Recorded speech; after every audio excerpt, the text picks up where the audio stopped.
welcome to All Things Aussie Football, covering all things from the AFL to the AFLW. My name is Ashley, and today we will be reviewing round 2 of the 2022 Toyota AFL Premiership season, as well as taking a look at the final series for the AFLW and where all teams sit with that, as well as a closer look into the ladder to find out where your team sits. So stay tuned for that towards the end.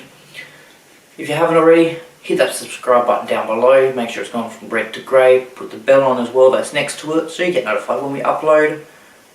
And also leave a like down below, leave a comment, let us know what you want to see in these videos or what you like, what you don't like, and we will go from there.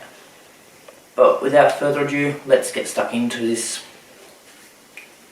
So round 1 started Thursday night with the might of the Bulldogs playing against a very strong Carlton side.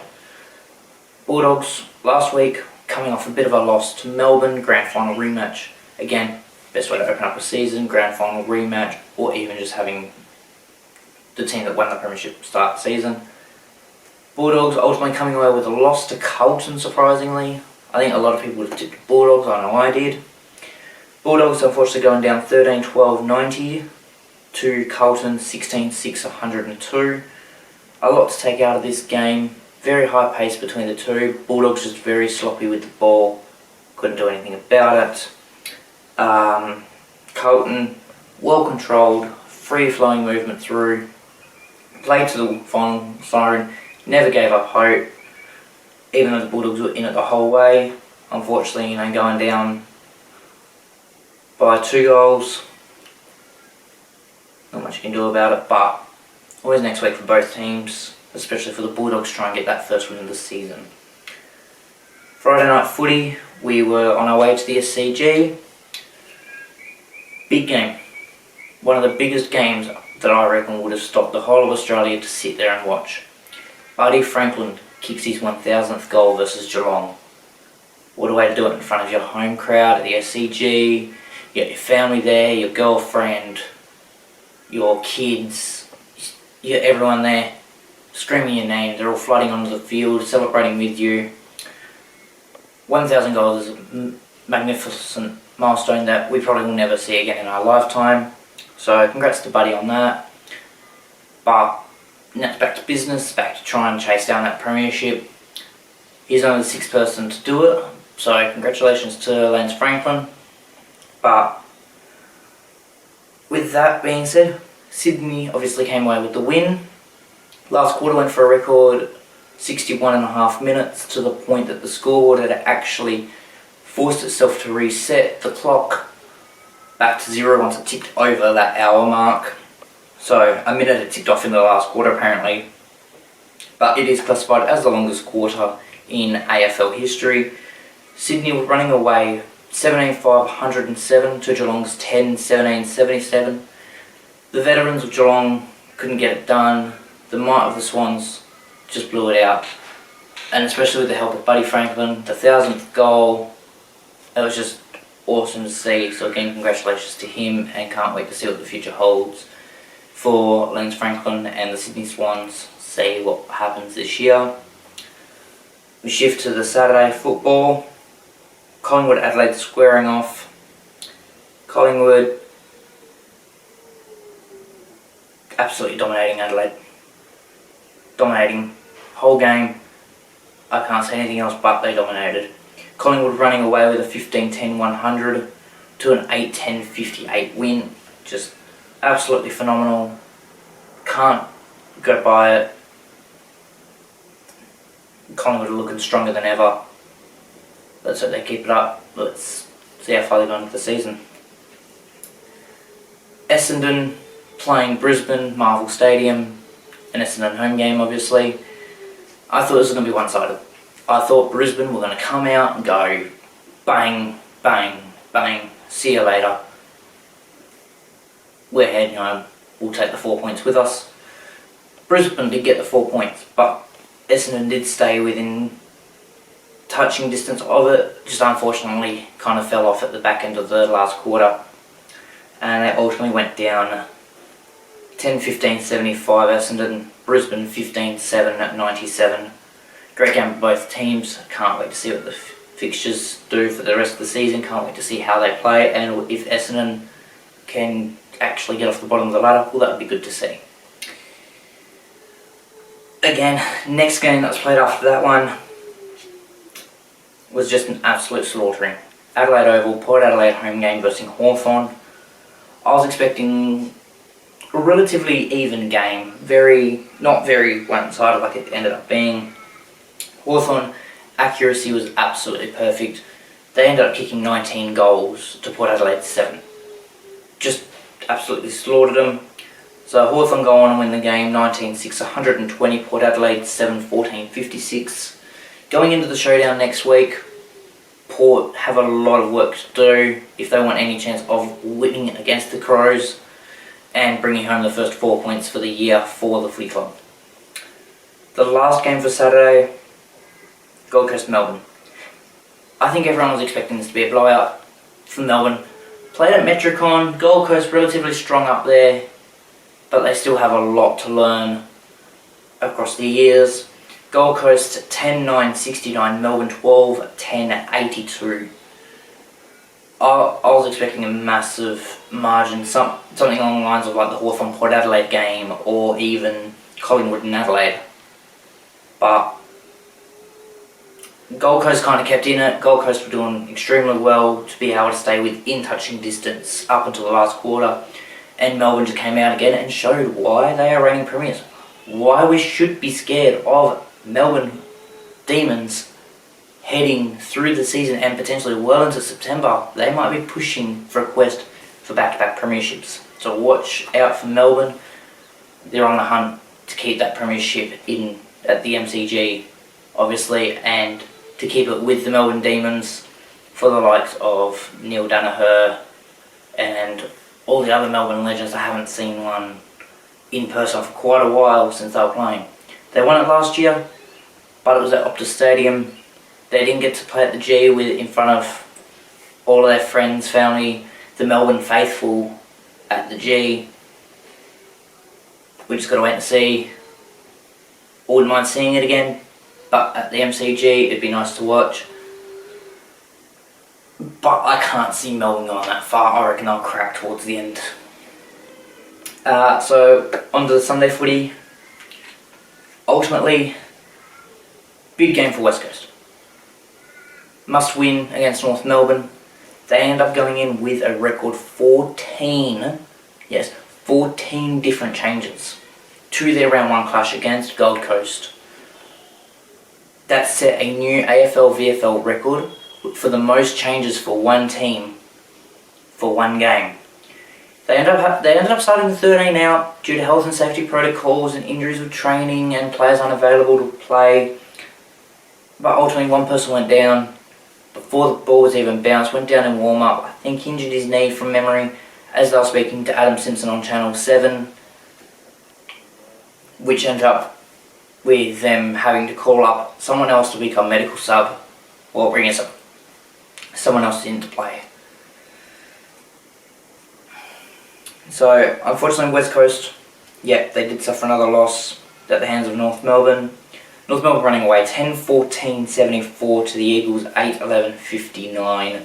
Both teams inaccurate in front of goal, but North Melbourne just proving too strong, managing to hang on. Richmond GWS was the next game up. We all know what happened. 2019 grand final at the MCG. Richmond just blew it away. So I wasn't expecting the same, but wasn't expecting anything less. And that's what we got. We got Richmond beating the Giants 109-73. Both teams kicking 13 behind, but ultimately Richmond more accurate with the 16-13, Giants 10-13. But overall it was a great game, up and down all the way through. Richmond were obviously without Dusty Martin.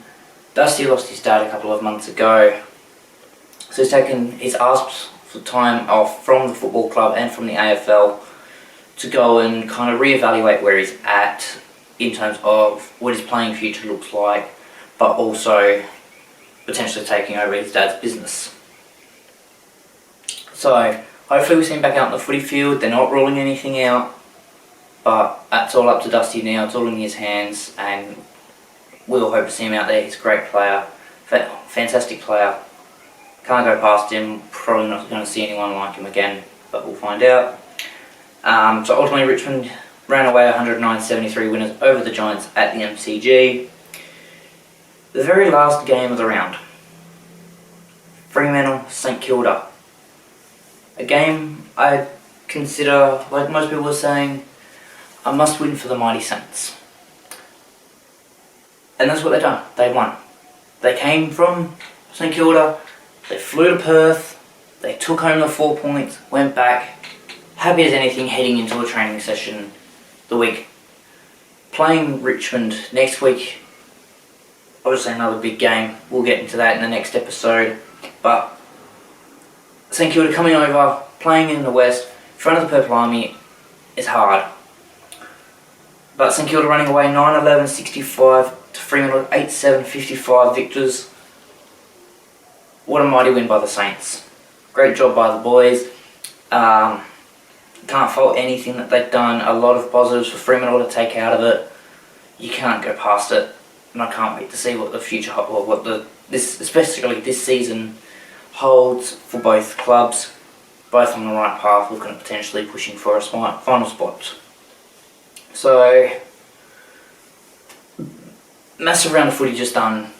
Huge week. If we go and take a look at the ladder right now, I mean, as you can see, we've got Hawthorn, Collingwood, Sydney and Melbourne as your top four. Very, very strong top four up there, but you've also got the likes of Brisbane and Carlton knocking on that door for the spot in top four. Yes, it's only 2 rounds done. Anything's possible. But you've got 6 teams there that are 2-0. How long can they hold those streaks for? We don't know yet. Geelong and Gold Coast rounding out your top 8. Gold Coast being up there was a big shock to me. I didn't expect that for a second week in a row for them to be holding on to a top 8 spot. They're improving each and every week. I'm not afraid to say that. They're going to be a team to watch for the next couple of years. Maybe not this year, they may not make finals this year, but give them a few years' time, they'll be knocking on the door for finals, and I can't wait to see that happen. Other teams also knocking on that top 8 spot, Richmond, North Melbourne, St Kilda obviously getting that win over Fremantle. They jump above them into 11th, Fremantle down to 12th. They've all got a win and a loss as well, so they're all knocking on the door for the 8. It's going to be absolutely fantastic to see what round 3 holds. Ultimately, the Bulldogs, West Coast, Adelaide, Giants, Essendon, Port Adelaide all need to step their game up just a little bit more. There's 4 teams in there that made finals last year, so I feel like they need to be at a higher level than what they are. They're not going through a rebuilding stage at the moment. I feel they're just not playing their style of football, especially Port Adelaide, sitting bottom of the ladder. Then they shouldn't be going through this sort of stage at the moment. They are definitely a team that should be aiming in the top 8 right now. If they're in the rebuilding stage, then maybe they should be sitting 10, 11, 12, but definitely not in the bottom. That was the last place I was expecting them to be. West Coast aren't playing their brand of football, but as I did say, they had 14 changes to their round 1 team for their game this week against North Melbourne from their game last week against Gold Coast. So a massive in and out record in there. Hopefully they get a lot of those players back next week, but we'll find out with that. But other than that, those bottom teams really need to kick their game up, push a little bit higher. Those teams last year in that lot that are playing finals or even knocking on the door of finals or have a premiership window that is currently open for them, but they're not capitalising on it. So let's hope that they can push for that spot and crack into that top 8 next week, pending other results, obviously being that they're 2 games out of the top 6, even at the top 8 finals. they could still move their way up. Long season, move their way up the ladder, gradually build it up. Before you know it, one of those teams are going to be knocking down the door, kicking their way into finals, and potentially going through to a grand final, hopefully, but we won't know until the end of the season. But that's how the ladder looks at the moment. I'm a little bit shocked with a lot of it. So, like Gold Coast being top 8, Port being on the bottom was another shock to me. Carlton even being in the top 8, that was another shock. Even just Carlton being 2-0. They're playing brilliant football at the moment. Watch out for them. I reckon the premiership window's open and they're going to be making that push for the premiership flag. So all teams need to watch out. Carlton are sending a statement to the AFL at the moment to say we are the team to watch for. So moving on to the AFLW, we've got qualifying finals have just been played. So obviously we had the Brisbane-Collingwood game postponed due to positive cases in the Collingwood camp. They couldn't travel. They didn't have enough players to field for the team, so they ended up getting that game postponed. Ultimately, that game got played and Brisbane won. Brisbane ended up running away with a 10-10-70 to the Collingwood Footy Club 3-2-20 win. So Brisbane will go on and actually play the Melbourne Football Club at the MCG for the very first time in AFLW history. An actual game for a premiership will be played at the MCG in a preliminary final between Brisbane and Melbourne. Going to be a ripper game.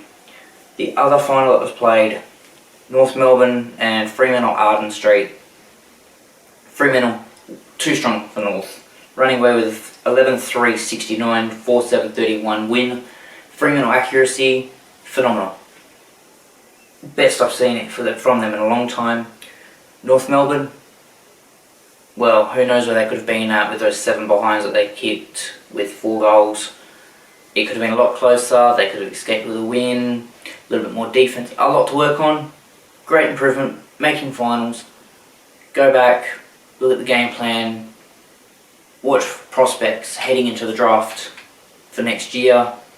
Especially with new teams coming in. Go home.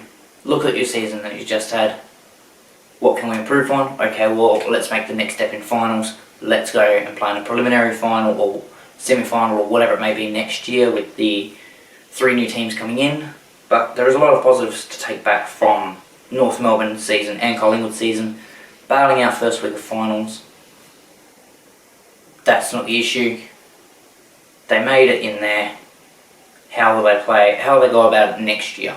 They'll look back at that and they'll go, alright, well, what do we need to do? Where do we need to change our game style?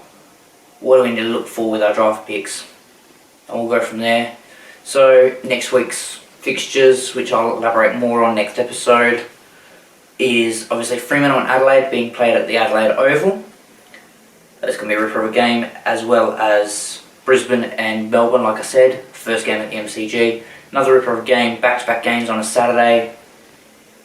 I can't wait. It's going to be an absolute ripper of a round of finals for the AFLW as well as the AFL season. I can't wait for it. I can't wait to bring you guys the review, the recap of the rounds and of the AFLW final series. But other than that, guys, for this episode right now, that's all. I know it's short, but there's not much to report right now. I can't wait for next week. So with that being said, guys, make sure you hit that subscribe button down below, put the bell on, leave a like, leave a comment, let us know what you like, what you don't like in the videos, and yeah, we'll see you guys in the next one, which should be coming out hopefully shortly for you. So you guys have a fantastic day. We'll see you in our next episode. Thank you.